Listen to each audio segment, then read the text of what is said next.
dia. Gostaria muito de agradecer o convite para estar aqui discutindo esse tema com vocês. E esse convite também, eu agradeço especialmente, Beth, porque me ajudou a procurar algumas respostas sobre o novo CPC. Já inicio pela conclusão, não achei as respostas. Mas, assim, achei as dúvidas, alguns debates e, pelo que eu percebi, assim, estamos todos caminhando, né? Todos os assistentes sociais, psicólogos, eu tive a oportunidade até de tentar discutir esse tema, especialmente com alguns operadores do direito, e aí o que eles me respondiam era um pouco isso, Leila, estamos engatinhando nessa matéria também, né? Então eu acho que é um ótimo momento para a gente poder iniciar um processo de construção, né, nesse debate, de nós pensarmos quais são as próximas ações que são importantes aí para as duas categorias, né? Eu acho que é um momento assim fundamental. Bom, posso ficar em pé? Aqui você faz o que quiser. Obrigada. Se é uma caipirinha, a gente traz.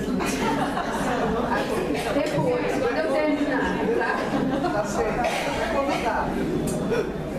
Bom, então assim, eu também trouxe algumas questões para a gente estar pensando. Beth me falou também agora, não, a gente tem que centrar na questão do acompanhamento, né? Mas eu trouxe umas questões além que eu acho... Pode falar. Tá, como é que eu vou passar isso? Você pode passar ali? É lá. Quem está operando o PowerPoint é a Virgínia? A Graça? Cadê a Graça? Tá bom. Agora eu vou ter que fazer um sinal, tá? Eu acho que para nós pensarmos, né, essa questão do acompanhamento, especialmente, nós temos outras também interrogações, né, que eu acho que uma interrogação muito presente mas quem é esse perito? Quem nós estamos chamando de perito? Quem nós estamos chamando de assistente técnico? Quem pode estar ali com essa atribuição, né? Então, pegando um pouco o que o artigo 156 diz, ele traz: os peritos serão nomeados entre os profissionais legalmente habilitados e os órgãos técnicos ou científicos devidamente inscritos em cadastro mantido pelo tribunal ao qual o juiz está vinculado. Então aí eu acho que nós já temos assim algumas questões diferentes do código anterior, né? Primeiro, a ideia de que órgãos técnicos e científicos também podem se cadastrar e indicar esses profissionais, né? Os profissionais, vou chegar lá, Beth. Os profissionais, eles devem estar devidamente cadastrados. Então, não é mais, né, como antigamente, que o juiz determinava uma perícia de alguém de sua confiança. Não. Esse perito, ele deve se cadastrar, e aí depois nós vamos ver toda uma regulamentação que está sendo construída para esse cadastro. A ideia de que seja um sorteio eletrônico até em alguns tribunais. Então, assim, eu acho que talvez parecido com o que acontece no exame de motorista, né? Você tem um sorteio lá, né, de quem é o oculista, né, que você vai fazer o exame, alguma coisa assim. Eu acho que essa ideia também surge nesse momento. Então, acho que nós temos já algumas perguntas em relação a esse artigo. O que seriam órgãos técnicos ou científicos, né? Porque, como o artigo diz, nós não temos mais só o perito cadastrado, mas um órgão, denominado órgão técnico ou científico, pode ali se cadastrar e aí esse órgão, então, vai indicar os peritos. Mas o que estaria incluído, ou quem estaria incluído nessa categoria de órgãos técnicos e científicos, né? Não sei, associações de classe? A BPJ? né? Algumas ONGs, não sei, né? Então acho que essa é uma primeira questão. O antigo Código de Processo Civil, ele dizia que o perito deveria ser um profissional de nível superior, tá? O atual código, ele não fala, ele não traz essa exigência de nível superior. O que ele traz é a exigência da especialização. Então, deve ser um especialista na matéria, né? Buscando uma explicação sobre isso, o que eu encontrei muito foram justificativas em relação a médicos, peritos ou então a área contábil também, né? Então, muitas vezes se diz, olha, se numa perícia era necessário um neurologista, não basta ser médico. E apesar do Código Antigo mencionar a especialização, muitas vezes o juiz não indicava um especialista, indicava um médico generalista para uma causa que exigia um neurologista, por exemplo. Então, o Código atual, ele não traz a exigência do nível universitário, mas traz a exigência do especialista, tá? Tanto que no artigo 465 diz, perito especializado no objeto da perícia. Que na nossa área também, né, suscita interrogações. O que seria especializado na matéria, né? Nós sabemos que existem cursos de especialização muito breves, né? Cursos à distância sobre determinadas matérias. E aí, não sei, por exemplo, né? Uma situação que envolva uma suspeita, por exemplo, de violência contra a criança, um especialista pode dizer, não, mas eu tenho um curso de violência contra a criança. E aí, ele é mais especialista do que o outro que tem um curso de especialização, por exemplo, em psicologia jurídica, né? O que seria esse especialista? Sim, né? Então, eu acho que são questões aí. Sim, né? E também nessa definição de órgãos técnicos e científicos, né? Quem estaria incluído aí, né?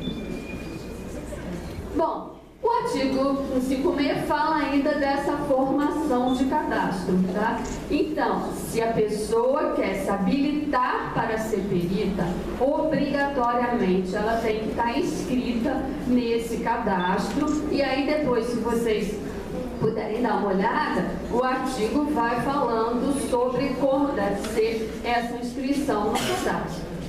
Então, eu acho que aí já surge uma primeira pergunta.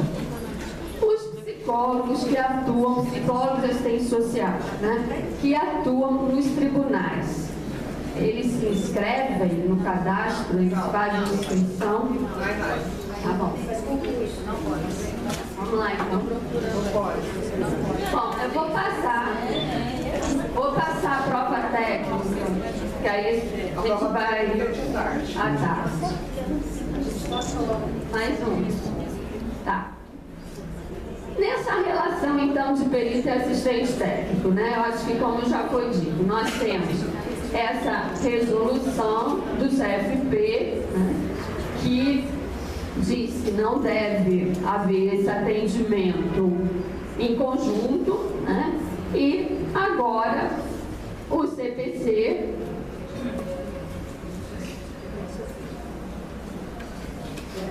que fala desse acompanhamento, né? Encontrei também algumas interpretações sobre o acompanhamento.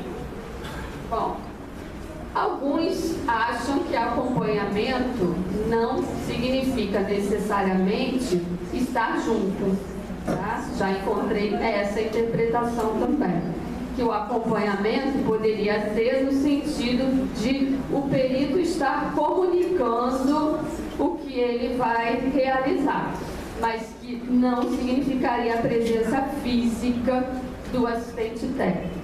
É uma interpretação, né? Como o doutor Tiago mostrou, é uma das interpretações. Bom, Quando nós falamos também sobre a questão, né, que eu acho que foi dita aqui, do contraditório, né, porque muitos operadores do direito respondem, não, olha, mas é preciso esse acompanhamento para garantir esse contraditório, né? Outros dizem, não, mas esse pedido de acompanhamento, ele pode entrar em conflito, tá, com outros princípios, como, por exemplo, o princípio do melhor interesse da criança, que é constitucional, né? Então, se em alguns casos se entende que para a criança seria prejudicial, né, estar ali na presença de 2, 3 pessoas, isso pode entrar em conflito, tá? E aí eu acho que nós temos que perguntar também assim, por que nós só conseguiríamos o contraditório, né, se o perito e o assistente técnico estivessem juntos, né, ou se o assistente técnico estivesse junto, né? Eu acho que como Lívia falou, quer dizer, será que antes não havia contraditório, né? Porque, pelo que eu entendo, antes o contraditório era feito a partir do trabalho, né, do perito. Então, o perito apresentava o seu trabalho e aí o assistente técnico tinha, né, toda a possibilidade de realizar esse contraditório. Mas por que agora parece que tem que estar ali para ver, né? Ver para crer, né? E eu acho que talvez tenha um pouco, né, a ver com esse momento contemporâneo que nós vivemos, aonde tudo fica ali muito no concreto, né? Como o Dufour fala, quer dizer, a gente vai perdendo tudo que é da ordem do simbólico e tudo vai ficando muito no concreto, né? Como no depoimento especial, né? O juiz tem que ver ali o que a criança está dizendo. Não adianta só, né, o profissional estar enviando o seu relatório, o seu trabalho, não, eu tenho que ver, né? Então, eu acho que é um momento muito da concretude, né? Eu tenho que estar ali vendo, eu tenho que estar ali ouvindo, né? Mas algumas vezes a gente pergunta, bom, mas e o não dito, né? E os silêncios, porque eu acho que o trabalho vai se fazendo, não é a partir exatamente do que a pessoa diz, né? Não é o que ela traz ali, mas é pela compreensão justamente que o psicólogo vai tendo da situação, né? E aí, alguns psicólogos também já me disseram, olha, às vezes já tem acontecido do perito e o assistente técnico não serem da mesma categoria profissional. Porque, como a exigência do código é que seja especialista, né, no objeto da perícia, então a pessoa se diz especialista, né, ela está regulamentada lá na profissão dela, mas ela é especialista, vamos dizer, em violência contra a criança, tá? Mas eles não são da mesma categoria profissional. E aí, como é que fica, né, toda a questão do sigilo, do entendimento profissional, porque eles não são da mesma categoria profissional, mas os dois são especialistas ali na matéria, né? Outra questão também em relação ao assistente técnico, é lógico, né, que ele não tem que estar ali no litígio, acho que como já foi dito aqui, né, não são profissionais que devam acolher essa lógica binária que nós, né, tão presenciamos hoje em dia, quer dizer, não é perito de um lado, assistente técnico de outro, eu acho que não é isso, é lógico que a gente tem que tentar entender esse trabalho, né, mas também eu acho que tentar pontuar aqui quais são as dificuldades, né, que já estão surgindo, até para que a gente possa pensar na necessidade de construção ou não, né, de alguns documentos e para quem nós vamos encaminhar esses documentos também, né? É para o tribunal, é para a categoria, para quem nós vamos encaminhar esses documentos. Então, assim, certamente, né, não é colocar o assistente técnico como quem vai dificultar o trabalho do perito, né, nem quem vai fiscalizar. Agora, esse litígio, né, ele não deve acompanhar, né, as categorias Mas algumas vezes a gente sabe que isso acontece, sim, né?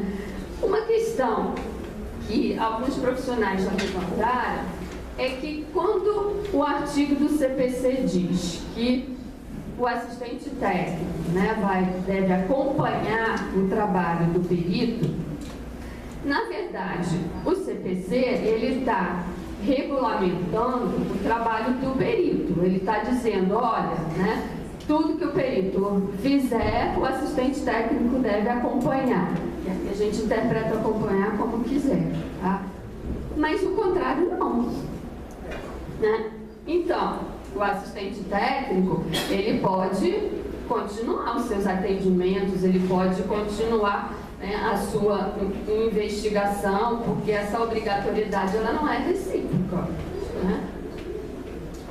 Então, isso para alguns profissionais traz às vezes uma dificuldade nessa proposta de um trabalho em conjunto, porque eles argumentam que quando eles conversam com o assistente técnico, né, na proposta de não, vamos pensar como é que a gente vai realizar esse trabalho em conjunto. Alguns não querem. Não, eu não estou propondo fazer um trabalho em conjunto. Eu vim aqui para acompanhar o seu trabalho. O meu, depois eu vou desenvolver como eu achar. Né? É lógico que não dá para a gente generalizar essas questões, né? Óbvio, mas sim, o que eu estou trazendo foram algumas questões que eu coletei com as pessoas que estão na prática e que estão falando de algumas dificuldades que estão surgindo nesse momento, né, de tantas interpretações aí sobre esse trabalho. Né?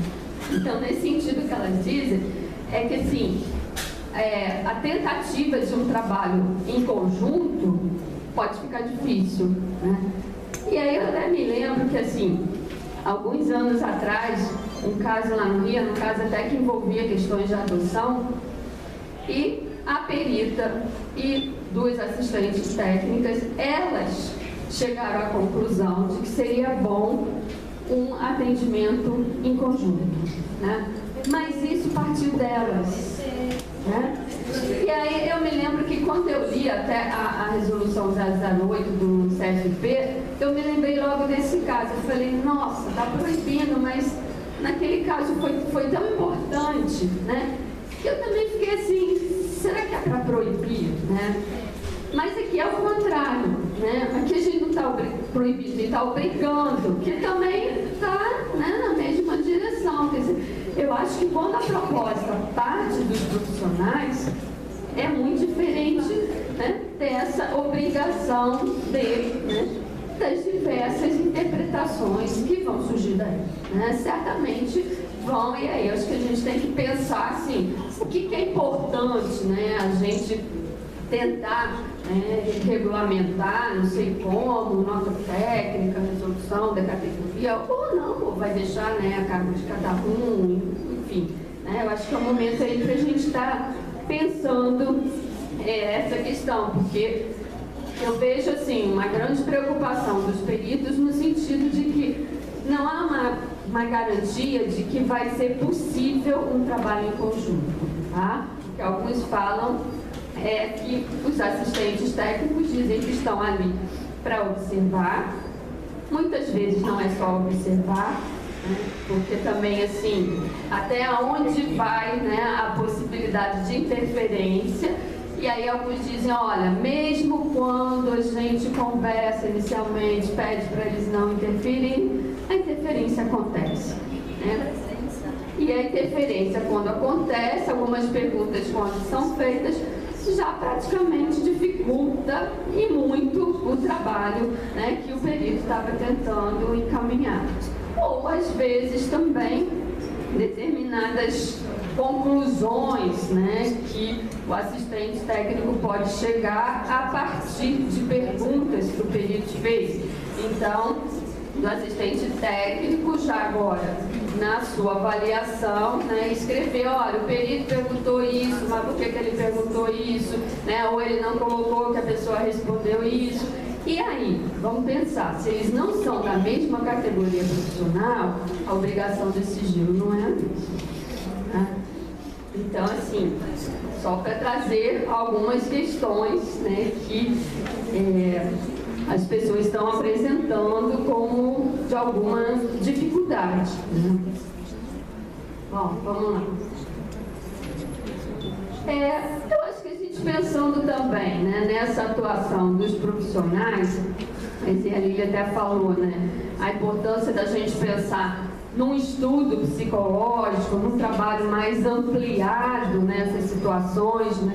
Eu acho que as referências técnicas para atuação em área de família, do CREPOP, né, do CFP, elas já diziam, né, que o psicólogo não é um detetive que colhe depoimentos e elabora relatórios meramente descritivos, fundados apenas, como essa ali, em relatos. Nós não estamos ali para coletar, né, dados dos fatos, e sim para tentar entender aquela dinâmica. E nesse entendimento, né, vem os silêncios, vem os não ditos, vem o ato falho, né, e tudo isso vai sendo interpretado aí pelo profissional, né, que quando o profissional de outra categoria está junto comigo, pode ter um entendimento bem diverso daquele trabalho que eu estou realizando, né.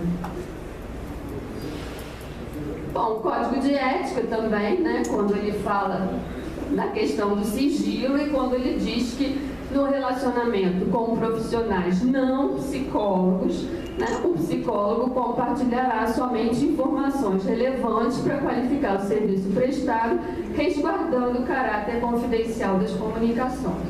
Né? E aí, como é que eu vou resguardar esse caráter confidencial quando o assistente técnico está ali, né, junto comigo, e quando ele é, às vezes, de uma outra área, né? Como é que eu vou garantir esse sigilo, né? Alguns profissionais acham também, especialmente os que trabalham, né, em varas de família, eles acham que a presença do assistente técnico das partes influencia sim e muito o trabalho, né?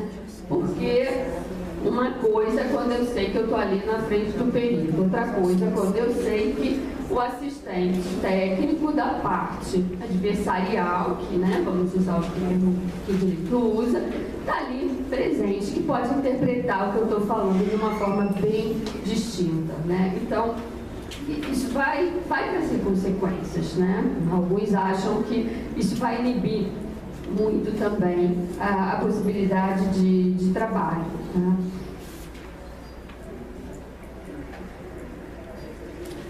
Bom, outra questão que eu acho que nós temos que pensar também é que o CPC diz que o laudo pericial deve conter resposta conclusiva a todos os quesitos apresentados pelo juiz, né? Pelas partes e pelo Ministério Público. O que quer dizer? E aí, assim, o que seria, né, conclusiva? Eu entendo que conclusiva só pode ser na área de conhecimento de cada um, né? Eu sou assistente social, conclusivo na minha área, se eu sou psicóloga, conclusivo na minha área, né? E a sentença cabe ao juiz, né? Mas, então, o que eles dizem é que eles querem evitar respostas sim, não prejudicado. Eles não querem prejudicar. Eles não querem prejudicado está prejudicado agora. Prejudicado, não. Então, eu acho que essa também é uma questão, assim, né, que suscita alguma discussão. Muita discussão. Sim. Bom, aí eu acho assim, toda a questão também desse lugar do psicólogo, né? Nós estávamos falando do estudo psicológico, desse trabalho não está restrito aí à perícia, da entrevista, acho que Lília falou, né? Possibilitar também um momento de intervenção, né? Eu só entendo o trabalho da psicologia por aí. Eu acho que mesmo o trabalho no tribunal, né, ele possibilita sempre alguma intervenção, e acho que também o nosso código, ele fala da importância da entrevista de devolução, né? Eu não estou ali enquanto profissional só para colher dados da pessoa e depois dizer, olha, na audiência você vai saber o que o juiz determinou, né? Eu acho que não é isso. Eu tenho obrigação ali de estar realizando uma devolução, né, a respeito do que eu coletei, do que eu entendi, né, com esse trabalho. E pode ser que toda essa dinâmica, né, na presença de outros profissionais, realmente acaba sendo um pouco mais difícil, né? Porque no momento da intervenção, que eu estou ali realizando essa devolução, pode ser um momento de troca também, né? E ali eu acho que com outras pessoas isso pode acabar inibindo um pouco a dinâmica desse trabalho, né? Bom, agora o que eu queria trazer também para vocês foi uma resolução bem recente do CNJ, né? É uma resolução, não é lei, né? Mas nós sabemos do valor atual das resoluções emitidas pelo CNJ, porque em março desse ano o CNJ abriu consulta pública para alguns temas relacionados ao novo CPC, tá? Essa consulta pública durou muito pouco, foi só até abril desse ano, né? Então não chegou praticamente nem um mês. Não foi tão pública. Mas houve a consulta pública, né? E julho, então, desse ano, eles emitiram essa resolução 233, tá? Ela entra em vigor 90 dias após julho, né? Após setembro, outubro. Então ela vai entrar em vigor em outubro. Essa resolução, ela dispõe, vou até com ela aqui, ela dispõe sobre a criação de cadastros de profissionais e órgãos técnicos ou científicos no âmbito da justiça de primeiro e segundo grau, né? Então, como eu comentei, aquela ideia da necessidade do cadastro que o código traz, o CNJ então vai regulamentando como se daria, né, esse cadastro, essa inscrição. Aqui que se fala do procedimento eletrônico, do sorteio.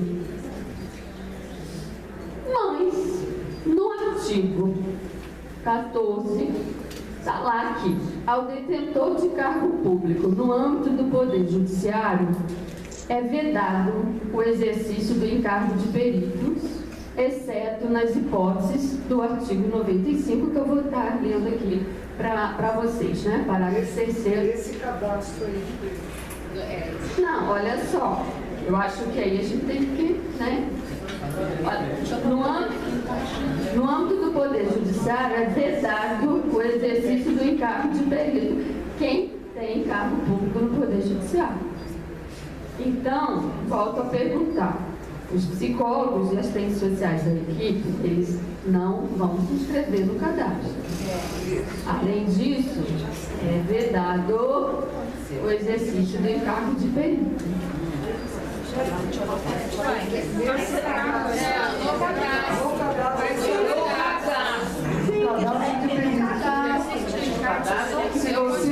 Mas se você não se cadastrar, todos os peritos têm que estar cadastrados. Não, os efetivos não. Não, os efetivos não. Aí depende da interpretação.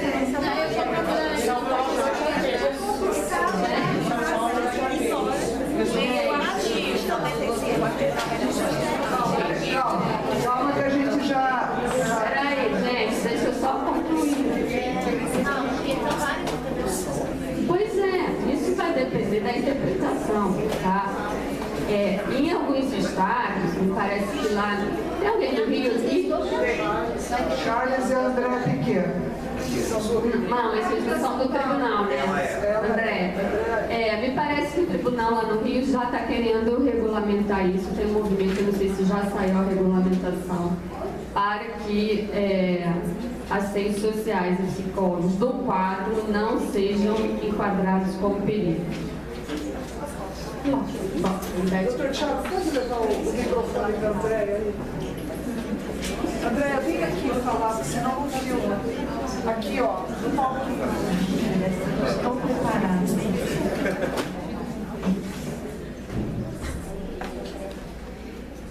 Então, lá no Rio, isso de certa forma não é novidade. Aumenta o som um pouquinho desse microfone.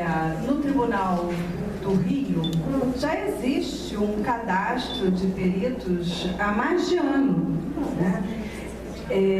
Sobretudo as varas de infância e juventude da capital trabalham com os profissionais do quadro, né, os servidores, assistentes sociais e psicólogos, e trabalham com os profissionais peritos. Inclusive, se tem investido na questão da perícia, porque virou uma espécie assim, de projeto estratégico do CNJ, a valorização da perícia.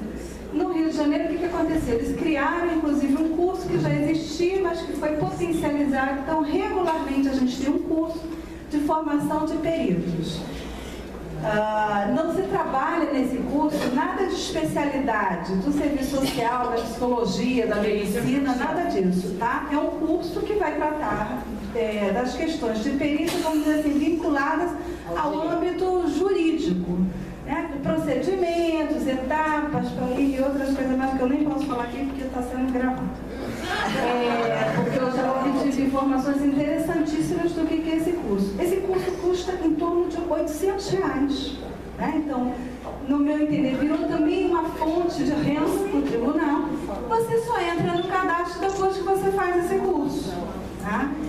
E o juiz nomeia o perito que ele quiser, com quem ele tem vínculo. E se eu tenho já vínculo com um determinado perito, ele não está no cadastro, é simples, resolve, ele vai lá e se cadastra. Né? Então, é isso um pouco assim como que está funcionando lá. Só para vocês terem ideia, tem uma vara da infância que tem 11 peritos. É mais do que o quantitativo da equipe, só no serviço social. Mas, só um minutinho, a doutora Sônia me passou o provimento do Conselho Superior da Magistratura aqui de São Paulo, número 2306 de 2015, que vai dispor sobre esse cadastro de peritos, né?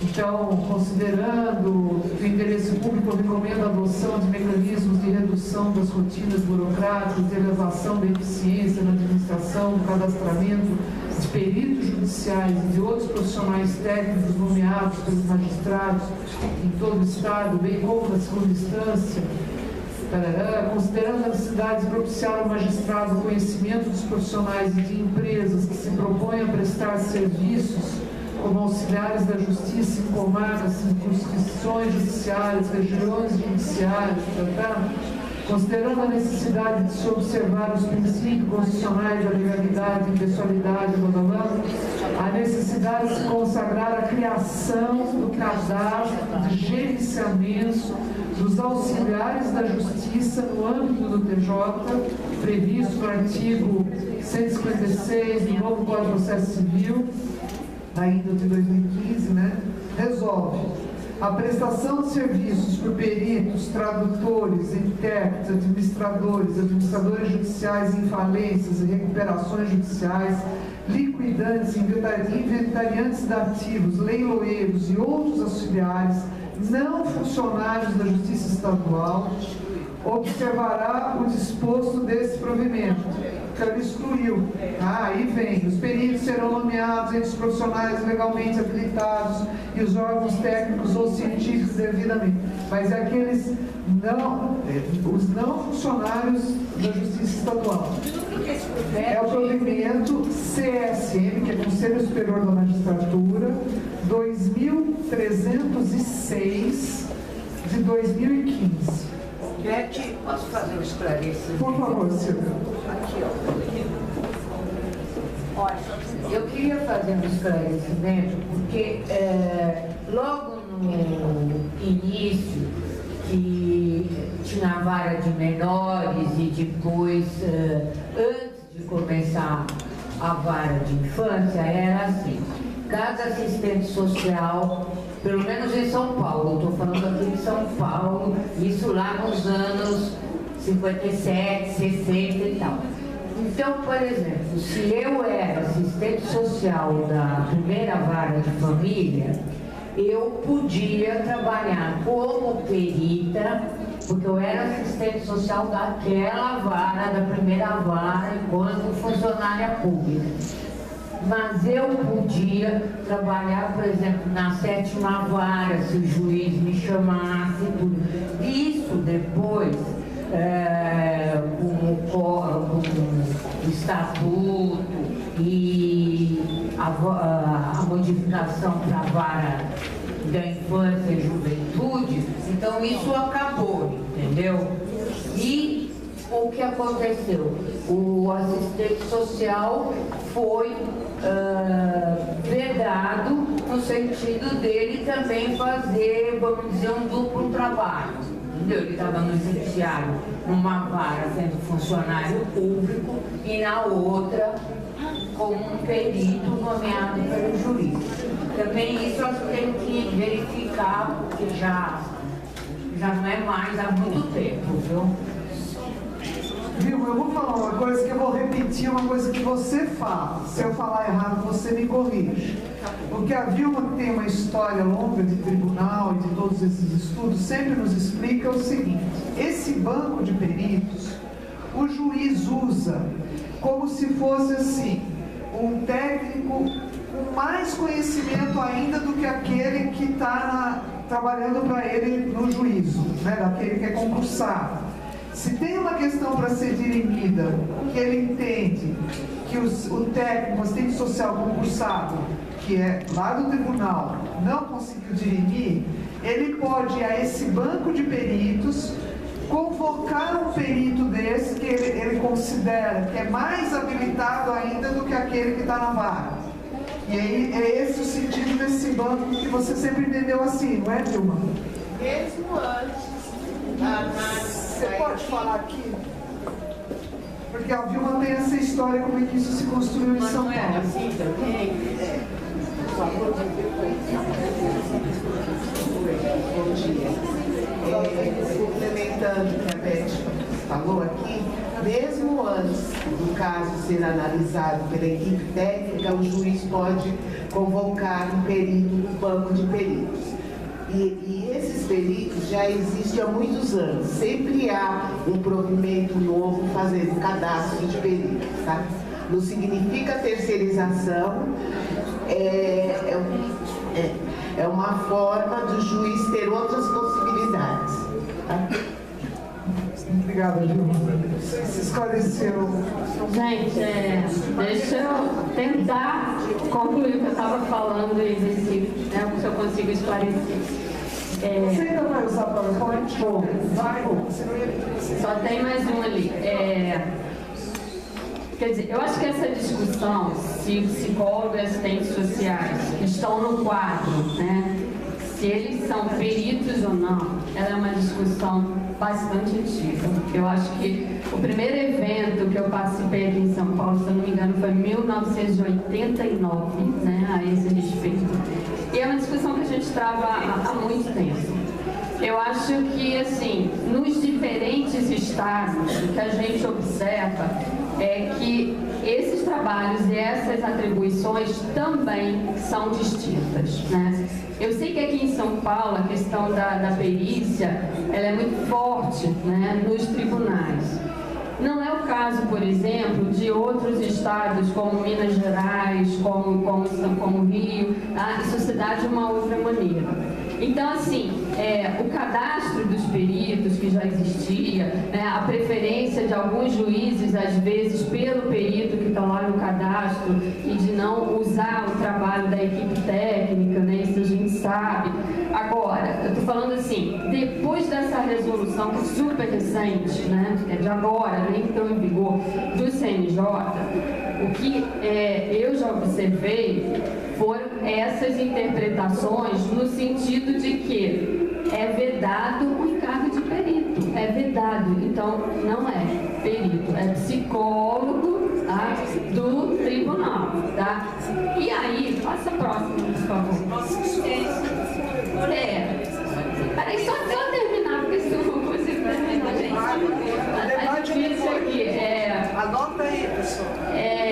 Olha só, no Rio, por exemplo, nós temos, né, essa consolidação da Corregedoria Geral do Estado do Rio, consolidação normativa, que também foi atualizada em 2016. Né? Então, essa consolidação, ela traz todas as atribuições dos profissionais, né? E traz do psicólogo judicial também, como está aqui. Então, o psicólogo como auxiliar do juízo, né? Hierarquicamente subordinado ao juiz, mas tecnicamente vinculado ao serviço de apoio aos psicólogos. E aí, lá no artigo 419, vem a descrição dos deveres e atribuições dos psicólogos. Né? Essa descrição, quer dizer, ela faz parte da consolidação desde o primeiro ingresso dos psicólogos após o primeiro concurso. Tá? Isso só vem sendo relativamente aperfeiçoado, né, alterado, mas essa é de 2016. Então, dentre as atribuições, a gente observa que existe em processos judiciais e administrativos, utilizando o instrumental técnico próprio da psicologia, né? Assessorar os órgãos judiciais e administrativos na esfera de sua competência. Bom, aí vem uma série de atribuições. A palavra perícia não consta dessa normativa, tá?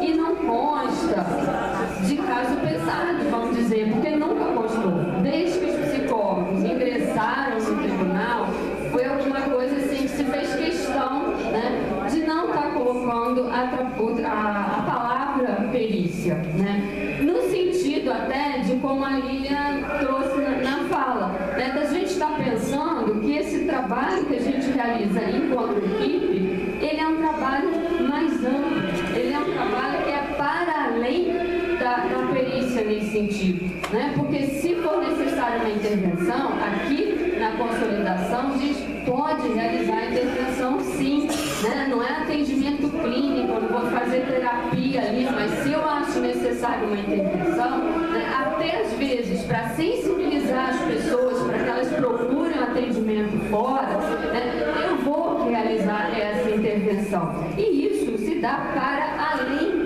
de um trabalho ali de perícia. Né? Então, nesse sentido, é que algumas equipes, né, estão entendendo essa resolução do CNJ para poder realmente mostrar, olha, o perito tem um trabalho diferente do trabalho da equipe. Né? O trabalho da equipe está num outro lugar, está num lugar mais amplo. É lógico que o juiz vai poder escolher, mas o trabalho da equipe se dá com uma outra possibilidade aí de intervenção. Sempre uma vez que você falou que eu estou procurando aqui para dizer, no sentido também dessa intervenção, né, poder ocorrer sem você, a cada intervenção, ter que comunicar ao assistente técnico. Até porque quando você está realizando o seu trabalho no tribunal, muitas vezes você não tem ideia de, né, quantos atendimentos, quem você vai chamar para entrevista.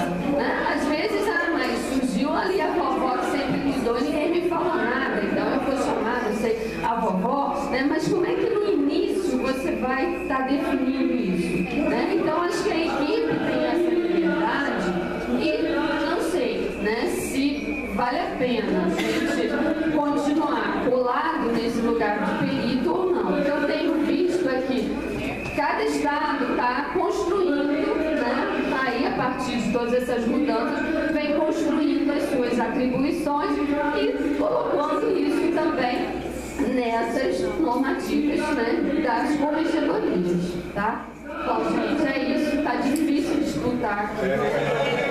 Tá difícil. Bom, mas acho que era isso, é só para trazer, né, talvez mais elementos aí para a gente estar discutindo também na parte da tarde.